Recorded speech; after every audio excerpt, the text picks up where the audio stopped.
আসসালামু আলাইকুম বন্ধুরা, কেমন আছেন সবাই? আশা করি যে যেখান থেকে দেখছেন সবাই সুস্থ আছেন, ভালো আছেন। আলহামদুলিল্লাহ, আপনাদের দোয়া আল্লাহর রহমতে আমিও খুব ভালো আছি। তো শুরু করলাম আমি চাঁদনি আজকের ব্লগটা। আজকের থাম্বনেলটা দেখে নিশ্চয়ই বুঝতেই পেরেছেন যে আজকের ব্লগটা কী নিয়ে। হ্যাঁ, আজকে আপনাদের সাথে আমি একটা সিক্রেট শেয়ার করব। আমি যেভাবে তোশক জাজিম বালিশ এগুলো পরিষ্কার করি, আমরা সবাই জানি তোশক জাজিম বালিশ এগুলো পরিষ্কার করা যায় না, কিন্তু হ্যাঁ, কিছু টিপস আছে যেটা গৃহিণীদের আমাদের জানতেই হয়। সেজন্য আমি আমার উপকার পেয়েছি, সেজন্য আমি আপনাদের মাঝে তুলে ধরেছি। তো প্রথমত শুরু করলাম, আমি বারান্দার গ্রিলগুলো আমি পরিষ্কার করে নিচ্ছি, যেহেতু আমি ফুলের টবগুলো ঝুলিয়ে রেখেছি। তো আমি পানি দিতে গেলে দেখা গেছে এইখানে পড়ে যায়, তো এরকম করে দাগ হয়ে যায়। সেজন্য আমি 2-3 দিন পর পরে আমি যতটুকু পারি আমি এটা পরিষ্কার করে নিই। তো বন্ধুরা, কথা বলতে বলতে চলে যাই মেন উদ্দেশ্যে, যেটার মাধ্যমে ভিডিওটা করা।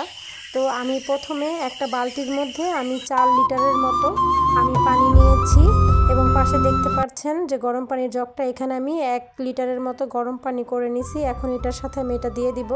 আপনারা গরম পানিটা দেওয়ার অবশ্যই ট্রাই করবেন, কারণ গরম পানিটা দিলে আপনার যেহেতু তোশক জাজিমের ময়লা বা দেখা গেছে বাচ্চারা অনেক সময় অনেক কিছু ফেলে দেয়, মিষ্টি জাতীয় জিনিস বা ছোট বাচ্চা থাকলে অনেক রকম জীবাণু থাকে, সেজন্য গরম পানিটা অবশ্যই দিবেন। আর এখানে আমি 1.5 চামচের মতো 4 চামচের 1.5 চামচের মতো আমি বাসায় যেই গুঁড়ো সাবান, যারা যেই কোম্পানিরই ব্যবহার করেন না কেন, গুঁড়ো সাবান দিয়ে দিবেন 1.5 চামচের মতো।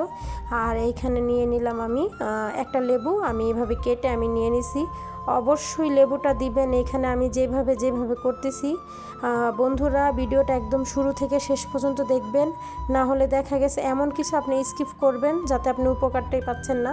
তো বন্ধুরা, এখানে আমি লেবুগুলো ভালো করে আমি চিপে নিয়ে তারপরে আমি ভালো করে আর কি নেড়ে আমি একসাথে মিশ্রণটাকে মিশিয়ে নিব। কিন্তু বন্ধুরা, তার আগে বলি, লেবুর উপকারিতা আমরা কম বেশ সবাই জানি, যে লেবু ময়লা পরিষ্কার করতে অনেকটা সাহায্য করে। তার সাথে এখানে গরম পানি আছে, হুইল পাউডার আছে। তো এইগুলো দিয়ে ভালো করে আমি এটা নেড়ে নেব। আর তারপর এটা ভালো করে করার পরে যে এখানে দেখতে পারতেছেন একটা টাওয়াল, আমি এইখানে একটা টাওয়াল নিছি। আমি টাওয়ালটা দিয়েই আমি এই কাজটা করব। আপনারা যদি টাওয়াল আপনাদের কাছে না থাকে, আপনারা গেঞ্জির টুকরা দিয়েও করতে পারেন, গেঞ্জি দিয়েও করতে পারেন। তো যাই হোক বন্ধুরা, এটা আমি চিপে নেব। এই কাজটা কিন্তু এখন যেটা দেখাবো এই কাজটাই কিন্তু ভালোভাবে করতে হবে, এটা কিন্তু আলতোভাবে করলে হবে না। আপনারা দেখতে পারতেছেন আমি এটা চিপে নিছি। তারপরে এটা ভালো করে, তার আগে আমি এটা বিছনাটা আমি একবার ঝেড়েছি, কিন্তু তারপর আমি আবার ভালো করে ঝেড়ে নিচ্ছি যেন ধুলাবালিটা না থাকে, তাহলে আমি মুছতে গেলে এটা বসে যাবে। আপনারা অবশ্যই ভালো করে বিছনাটা ঝেড়ে নেবেন। তো এখন দেখতে পারতেছেন আমার ঝাড়া শেষ। আর বন্ধুরা দেখেন, আমার জাজিমটা এটা 7 বছর হয়ে গেছে, কিন্তু আমি প্রায় এরকম করে মুছে রাখি, সেজন্য এখনও এটা সুন্দর আছে। তো ওই যে দেখেন, এই কাজটা কিন্তু একটু জোর দিয়ে করতে হবে।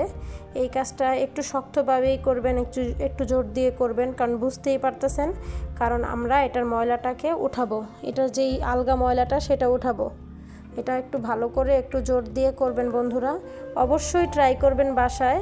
কারণ কিসের জন্য আমাদের তোশক জাজিম এগুলো আমরা কিছুতেই ধুইতে পারি না, এটা ধোয়ার কোনো উপায় নাই। তো এই টেকনিকটা যদি আপনি ফলো করেন, অবশ্যই আপনি তোশক জাজিম 2-1 মাস পর পর আপনি যদি এরকম করে মুছে দেন, তাহলে এটা আপনার 10 বছর পরেও নতুনের মতো মনে হবে। আমার এই তোশক জাজিমটা এটা হলো 7 বছরের, এটার যে তোশকটা ওইটা হলো আমার ওই রুমের খাটে। তো আজকে আমি এই রুমেরগুলোই দেখাবো। আজকে আমি আপনাদেরকে বালিশ এবং তোশক এবং জাজিম এইগুলোই পরিষ্কার করে দেখাবো। ওই রুমেরটা আমি কিছুদিন আগে করে নিয়েছি। তো এই যে দেখেন, আমি কিন্তু ভালোভাবে জোর দিয়ে তারপর আমি এটা করে নিতেছি।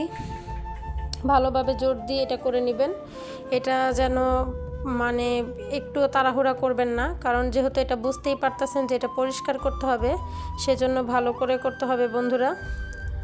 এই যে দেখেন, আমি এখানে এখন ভালোভাবে পরিষ্কার করে নিতেছি, ভালো করে ডলে। আর এই যে এখানে যে কাপড়ের টুকরাগুলো আছে, এইগুলোর সাইডগুলো কিন্তু ভালো করে আপনার উঠিয়ে সরিয়ে তারপর মুছতে হবে। এখানে কিন্তু ধুলাবালি জমা থাকে। তো মোটামুটি আমার জাজিম মোছাটা ডান। এখন আমি জাজিম মোছাটা হয়ে গেলে আমি কিন্তু নিচে তোশক পেতে রাখছি, কারণ 2-3 দিন আগে আমার মেয়ে আমি দুধ দিছিলাম ফিটারে, কিন্তু আমি ভুলে আর কি দুধের মধ্যে চিনি দেই নাই। তো আমি তো দিয়ে রান্নাঘরে চলে গেছি, এসে দেখি সে আমার তোশকটার মধ্যে আর কি ও দুধ ফেলে রাখছে। তো যেহেতু দুধ জিনিসটা, সেজন্য আমি কিন্তু এটাকে রোদ্রে দিয়ে আনছি এবং আপনাদেরকে দেখানোর স্বার্থে আমি কিন্তু এটা দেখিয়ে তারপর রোদ দিতে পারতাম, তখন আমার রান্নাবান্না কাজ ছিল।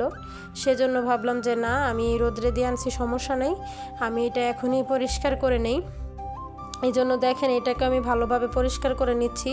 আমার এটা বেশি দিন হয়নি, এই জন্য আর কি আমার এটা এতটাও ময়লা হয়নি, কিন্তু যেহেতু দুধ ফালাইছে আর তাছাড়া বাচ্চা মানুষ প্রস্রাবে এটা সেটা একটা না একটা থাকেই। তো এই যে দেখতেছেন যে জায়গাটা আমি ভালো করে ডলতেছি, দেখছেন একটু ভিজা ভিজা দেখতেছেন, এই জায়গাটার মধ্যেই দুধ ফেলে দিছে। আজকে আমি সারাদিনেই তো সবটা রোদ্রে দিছি। তো যাই হোক, আমি এখানে ভালো করে এটা পরিষ্কার করে আমি এগুলো ভালো করে মুছে তারপরে আমি নিব। আর আমি কিন্তু অবশ্যই এই কাজটা কিন্তু আলতোভাবে করিনি, এই কাজটা আমি একটু জোর দিয়ে করছি। তো বন্ধুরা, আপনারা অবশ্যই 100% ট্রাই করবেন, আপনারা রেজাল্ট পাবেন। এখন আমি এই যে দেখেন বালিশগুলো আমি সাইডে ভালো করে মুছে পরিষ্কার করে নেব। ফাইবার বালিশ হলে ধোয়া যায়, কিন্তু তুলার বালিশগুলো কিন্তু ধোয়াটা পসিবল না। তারপরে ফাইবার বালিশটাও বেশি ধুলে কিন্তু নষ্ট হয়ে যায়। তো চেষ্টা করবেন বন্ধুরা এরকমভাবেই সব কিছু পরিষ্কার রাখার, কারণ আমরা গৃহিণীরা যত যাই বলেন না কেন, নোংরা কোনো কিছু হলে আমাদের ভালো লাগে না, ঘরে কোনো কাজ একটা এলোমেলো থাকলে আমাদের ভালো লাগে না।